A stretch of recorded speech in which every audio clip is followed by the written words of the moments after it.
అమీ నిశ్చితార్థం ఇదైనా ఖాయమేనా? Bollywood beauty Amy Jackson పెద్దగా పరిచయం అక్కర్లేని పేరు.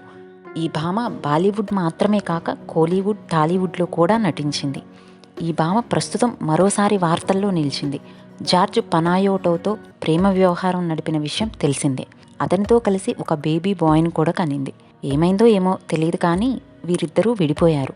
దీంతో వారి నిశ్చితార్థంను బ్రేక్ చేసుకున్నారు. ఇన్నాళ్ల తర్వాత మళ్ళీ కొత్త జీవితంను ఆరంభించేందుకు సిద్ధమయ్యింది. నటుడు ఎడ్ వెస్ట్విక్తో ప్రేమలో ఉన్నట్లు ప్రకటించడంతో పాటు నిశ్చితార్థమైనట్లుగా కూడా ఆమె ఫోటోల ద్వారా సోషల్ మీడియాలో ప్రకటించింది. ఎడ్ వెస్ట్విక్తో అమీ జాక్సన్ వివాహ నిశ్చితార్థం అందమైన పర్వతాల మధ్య జరిగింది. ఆ ఫోటోలు ప్రస్తుతం సోషల్ మీడియాలో వైరల్గా మారాయి. వీరిద్దరి జోడీ చాలా బాగుందని, భవిష్యత్తులో వీరిద్దరూ కలిసి సంతోషంగా జీవితాన్ని సాగిస్తారనే నమ్మకం ఉందని చాలామంది ఫ్యాన్స్ వారి అభిప్రాయాన్ని వ్యక్తం చేస్తున్నారు.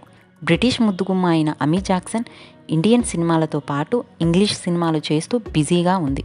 గత కొన్నాళ్లుగా బిడ్డకు జన్మనివ్వడం వల్ల సినిమాలకు దూరంగా ఉన్న అమీ జాక్సన్ మళ్ళీ సినిమాలతో బిజీ అవ్వబోతుంది.